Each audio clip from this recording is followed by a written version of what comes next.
J'ai vu que jusqu'à présent, nous vivons de trahison en trahison. La Guinée est une nation très grande en intellectuel, en ressources du sous-sol, en nature. Au fait, Dieu a donné tout à la Guinée. Parce qu'il y a des pays, ils ont des intellectuels, mais ils n'ont pas les ressources du sous-sol. Il y a des pays, ils ont des intellectuels, mais il n'y a pas de cours d'eau. Il y a des pays, il y a des cours d'eau, mais ils sont en carence d'intellectuels. Mais en Guinée, tout ceci se résume ici. Et d'ailleurs, ils sont partis jusqu'à dire que la Guinée est le château d'eau de l'Afrique de l'Ouest. Mais aujourd'hui, il y a des pays qui n'ont même pas un cours d'eau qui peut permettre d'installer un barrage hydroélectrique. Mais en Guinée, nous en avons. Mais pourquoi toujours on parle de délestage en Guinée? Donc, on a besoin d'un très bon gouvernant, celui que moi j'appelle le Moïse.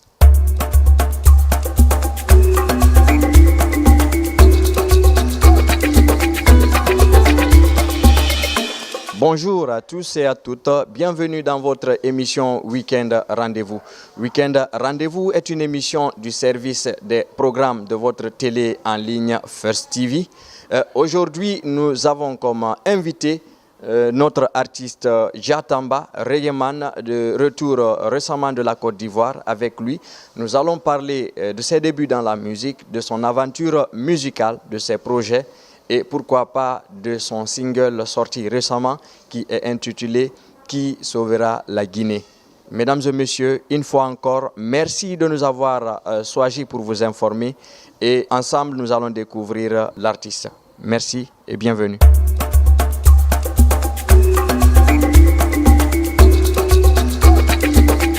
Bonjour monsieur. Bonjour. Présentez-vous s'il vous plaît à nos téléspectateurs. Moi, c'est l'artiste Jah Tamba, à l'état civil Milimuno Tamba. Alors, vous êtes reggaeman. Dites-nous, depuis quand vous êtes dans le reggae? Bon, disons, la musique en général, j'ai commencé depuis tout petit. Le choix du reggae, c'est depuis 2006. Parce que j'avais d'abord initié un groupe de rap, nous étions au nombre de 3. Ce groupe a évolué de 2000 à 2006, c'est-à-dire 6 ans. Après, le groupe s'est disloqué suite au voyage du leader. Et après quoi, moi, j'avais vraiment l'ambition de continuer la musique.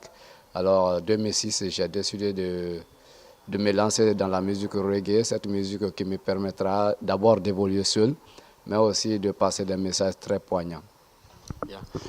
Vous avez effectué un voyage à travers l'Afrique de l'Ouest, disons une partie en Côte d'Ivoire. Pourquoi avez-vous choisi de quitter la Guinée?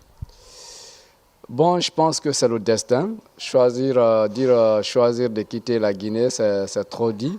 La Guinée est une nation que j'aime bien, mais pour les raisons de formation, il fallait vraiment partir en Côte d'Ivoire.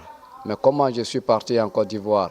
C'est après les études universitaires, parce que j'ai fréquenté l'université de Cancan. Après, il y a un grand frère qu'on appelle Maxoul, qui avait organisé une dédicace. Lors de cette dédicace, il avait invité la star Ismaël Isaac. Alors, lui étant dans la salle, quand j'ai fini ma prestation, parce que j'étais en guest star, et comme moi, il y avait beaucoup d'autres artistes, mais il a demandé à ce qu'on retienne mon CD. Qu'on retienne mon CD. Et après, il m'a invité à l'hôtel. Il m'a dit, bon, mon petit, je ne te connais pas. Je te connais pas. C'est la première fois que je te vois sur scène. Mais j'ai aimé ta façon de prester. Je pense que si on te soutient, tu peux faire grandes choses. Et c'est comme ça, il m'a donné toute son adresse. Et il a demandé à ce que je le rejoigne en Côte d'Ivoire. Je suis parti en 2009. Il m'a aidé à enregistrer l'album dont je t'ai présenté Lettres ouvertes. Et après, je me suis retourné parce que je n'avais pas encore fini l'université. J'ai bouclé les études en 2012. Après quoi, j'ai suivi la formation avec les requins de Balakala. Là même, j'ai eu la chance de travailler avec Morielidine Kouyaté. Et 2 ans. Après, parce que 2012-2014, j'étais avec les requins de Balakala à Cancan. Et après, toujours Ismaël pensait à moi. Il m'a rappelé, il m'a dit, petit, viens, on va travailler. Et comme ça, je me suis rendu en Côte d'Ivoire en 2014. Alors, derrière toute réussite, il y a ce qu'on appelle des difficultés. et quelles sont les difficultés que vous avez rencontrées au cours de votre aventure musicale? Les difficultés ne finissent pas parce que la musique même, c'est ça, se détermine par ça. Il faut être très courageux. Il y a des difficultés d'ordre économique, il y a des difficultés d'ordre relationnel, il y a des difficultés, principalement c'est ça, parce que la musique, c'est sur le plan économique et sur le plan relationnel. Aujourd'hui, c'est les mêmes difficultés que j'éprouve toujours, mais je ne baisserai pas les bras parce que le talent, lui, il est là. J'ai eu une très belle formation avec Ismaël Isaac, avec les requins de Balakala. D'ailleurs, je profite de l'occasion pour leur dire grand merci pour tout ce qu'ils ont fait pour moi. Et la suite, le reste me revient. Parlant de votre répertoire musical, qu'est-ce qu'on peut savoir comme contenu de ce répertoire-là? Déjà en 2010, j'ai publié un album qu'on appelle Lettres ouvertes. Cet album compose 8 titres et je suis en train de préparer la sortie d'un autre que j'ai intitulé Tchapawa, c'est-à-dire le pouvoir de Dieu. Dans ça, j'aborde des thèmes d'ordre politique, des thèmes d'amour, les thèmes d'encouragement, surtout pour la jeunesse, parce que le monde aujourd'hui n'est pas facile. C'est pas facile. Si tu baisses les bras, pour toi d'or, comme le disent les Ivoiriens. Si tu baisses les bras, pour toi d'or, celui qui se réveille tôt, c'est lui qui a plus de chance. Donc, il faut se battre, il ne faut jamais relâcher.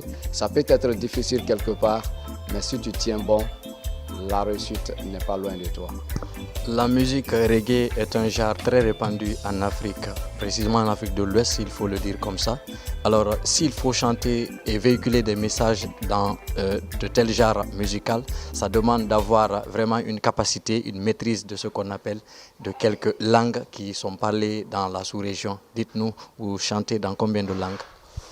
Principalement, je chante en français, en anglais, en malinké, en kissi. Et c'est une même des raisons qui fait que je suis à Conakry parce que je vais ajouter la langue soussou. Je n'ai pas fait la capitale depuis que j'ai commencé. Et c'est pourquoi je suis à Conakry pour un bon moment apprendre correctement la langue soussou pour que ça puisse s'ajouter à cette liste. Alors, vous avez évoqué dans votre débat tout à l'heure ou dans votre intervention que souvent vous avez des sujets dans lesquels vous abordez des sujets comme les sujets de négociation, les sujets de la politique. Dites-nous en réalité, si je peux parler de sujets, d'où vous vient réellement l'inspiration? L'inspiration pour moi vient de l'actualité, de ce que je vois. C'est les arbres qui m'inspirent, c'est les hommes qui m'inspirent, c'est la nature au fait qui m'inspire. Quand je vois la nature, ça me permet, peut-être qu'on n'a même pas la même façon de lire la société. Ce que tu vois, tu peux voir ça superficiellement, mais quand moi je vois là quelque chose, j'essaie d'aller en profondeur. Pourquoi la chose? Je me pose tant de questions et la réponse à ces choses sont pour moi une inspiration. Bien. À la fin du mois de l'année 2023, vous avez sorti un single qui a interpellé beaucoup de personnes, qui est intitulé « Qui sauvera la Guinée ?» Pourquoi un tel titre actuellement dans une période de transition et d'exception? Comme je l'ai tantôt dit, c'est l'actualité qui m'inspire. Si aujourd'hui j'ai choisi un titre que j'ai appelé « Qui sauvera la Guinée ?» c'est bien réfléchi, ce n'est pas un jeu d'hasard. Parce que quand j'ai analysé l'histoire de la Guinée, j'ai vu que jusqu'à présent, nous vivons de trahison en trahison. La Guinée est une nation très grande en intellectuel, en ressources du sous-sol, en nature. Au fait, Dieu a donné tout à la Guinée. Parce qu'il y a des pays, ils ont des intellectuels, mais ils n'ont pas les ressources du sous-sol. Il y a des pays, ils ont des intellectuels, mais il n'y a pas de cours d'eau. Il y a des pays, il y a des cours d'eau, mais ils sont en carence d'intellectuels. Mais en Guinée, tout ceci se résume ici. Et d'ailleurs, ils sont partis jusqu'à dire que la Guinée est le château d'eau de l'Afrique de l'Ouest. Mais aujourd'hui, il y a des pays qui n'ont même pas un cours d'eau qui peut permettre d'installer un barrage hydroélectrique, mais en Guinée, nous en avons. Mais pourquoi toujours on parle de délestage en Guinée? Donc, on a besoin d'un très bon gouvernant, celui que moi j'appelle le Moïse. Le Moïse ici, c'est qui? C'est celui qui va venir développer la Guinée. C'est celui qui va venir donner la liberté d'expression à la Guinée. C'est celui qui va venir combattre l'injustice. C'est celui qui va venir prendre les Guinéens au même pied d'égalité. Qu'on ne parle plus de Peul, de Malinké, de Kissi, de Soussou, mais qu'on parle des Guinéens. Vous comprenez? Mais ici, les gens ont des discours purement divisionnistes. Il faut dire la vérité, c'est purement divisionniste parce que juste, il est de la classe d'une ethnie, il priorise son ethnie pour avoir de la popularité. Or, en réalité, ce n'est pas ce qu'il pense parce qu'on a vu beaucoup de personnes qui se sont basées sur l'ethnie pour avoir des popularités, mais quand ils ont reçu leur mission, ils ont même oublié leur ethnie. Donc aujourd'hui, il faut que nous, Guinéens, nous qui aimons ce pays, que nous nous donnons la main et que vraiment nous nous mettons en prière. Aujourd'hui, aucun Guinéen ne peut dire que c'est tel leader politique ou tel leader politique qui peut sauver la Guinée. La seule chose qui peut nous aider, il faut que nous nous agenouillons et que nous faisons une prière commune. Musulmans, chrétiens, bouddhistes, animistes. Moi, je ne différencie aucune religion. Nous avons besoin de tout le monde aujourd'hui pour que nous ayons un Moïse qui va développer la Guinée. Alors, c'est l'actualité qui a fait que vous avez eu l'idée de chanter ou bien c'était déjà un projet avec lequel vous êtes venu de la Côte d'Ivoire? C'est l'actualité. Parce que je ne vais pas prononcer le nom d'un leader politique ou le nom d'un chef d'État ici, mais nous connaissons tous l'histoire de la Guinée de 1984 à aujourd'hui. La Guinée s'est toujours développée dans les promesses et non dans les actions. Je ne sais pas si vous me comprenez. C'est des discours qui n'ont jamais abouti. C'est des paroles, des promesses qui n'ont jamais abouti. Disons-nous la vérité. Aujourd'hui, on me parle d'autoroute en Guinée. En réalité, quand tu voyages à travers le monde, ne serait-ce qu'à travers de l'Afrique de l'Ouest, la Guinée n'a pas d'autoroute. La Guinée n'a pas d'autoroute. Mais les gens font les promotions, c'est l'autoroute, on est en train de construire l'autoroute. L'autoroute aujourd'hui moderne, nous sommes dans le 21e siècle, c'est 4 allées, 4 retours.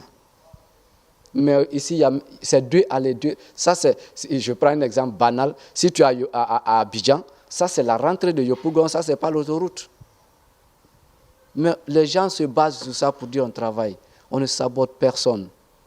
Mais c'est frustrant, c'est humiliant de voir une Guinée comme ça et que la population s'abonne au jeu d'hasard parce qu'il n'y a pas de travail, parce qu'il n'y a pas d'emploi. Parce qu'on ne sait plus à qui se fier. Donc, le Guinéen vit dans le hasard et dans les promesses. Bien. De votre aventure musicale, certainement vous êtes venu avec plusieurs projets. On peut savoir quels sont vos différents projets? Aujourd'hui, mon projet primordial, c'est comment faire sortir l'album Diapawa, dont l'extrait est Qui sauvera la Guinée, qui est sorti le 29 décembre passé. Il y a d'autres programmes, mais tu sais, moi j'aime chronométrer mes choses. Ce qui est aujourd'hui d'actualité chez Diatamba, c'est la sortie, comment faire sortir mon album en République de Guinée. En plus de ça, j'ai appris beaucoup d'autres choses à l'extérieur que je veux mettre en pratique ici. Mais il faut être clair, les moyens économiques n'y sont pas pour le moment. Donc je me dis que si je lance tous ces projets, à savoir par exemple les salles de spectacle, les salles de répétition publiques, parce que ici je n'en ai pas vu, c'est quand un artiste grandit, qu'il paye son orchestre, il met chez lui, il fait ses répétitions chez lui. Or, il y a des jeunes qui sont ici, qui ont aussi du talent, qui veulent apprendre la musique, à jouer du live, mais ils n'ont pas les moyens. Il faut créer des salles de répétition d'ordre public. Il vient, il loue et puis il fait sa répétition avec son orchestre. Si on parle aujourd'hui que les Ivoiriens sont très forts en musique, ce n'est pas autre secret. Il y a beaucoup de salles de répétition d'ordre public. Tu es un artiste, tu trouves au moins 5 musiciens. Chaque jour, vous allez répéter quelque part. Chaque fois, vous allez répéter quelque part. Au bout de 3-4 mois, ils vont te faire. Et c'est pour cela, en Côte d'Ivoire, faire du playback, c'est révolu. Ça, c'est fini ça. On ne parle plus de ça. Alors, pour clôturer l'émission, nous avons besoin d'une interprétation de votre dernier single, Qui sauvera la Guinée. Qui sera le Moïse de la Guinée? Qui sera le Moïse de la Guinée? Depuis des décennies, le peuple est victime d'injustice comme les enfants d'Israël. Depuis des décennies, le peuple est privé de liberté comme les enfants d'Israël. Depuis des décennies, le droit d'expression est bafoué comme pour les enfants d'Israël. Qui sera le Moïse de la Guinée?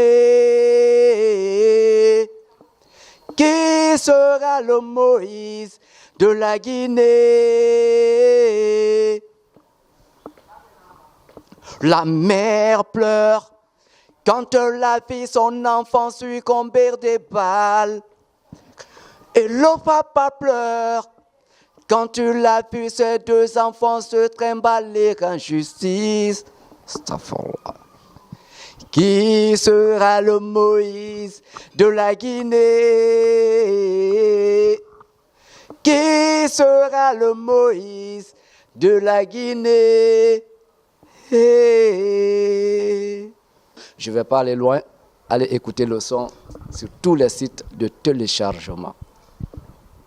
Alors, merci. C'est le mot de fin de cet artiste Diatamba. Nous l'avons reçu aujourd'hui dans ce numéro de Week-end Rendez-vous. Merci de nous avoir choisis pour vous informer. Et c'était Week-end Rendez-vous. Une chose reste claire, partir de rien pour devenir quelque chose, c'est possible si on le veut. Nous nous retrouvons la semaine prochaine pour un autre numéro de Week-end Rendez-vous. Je vous remercie. Merci, au revoir.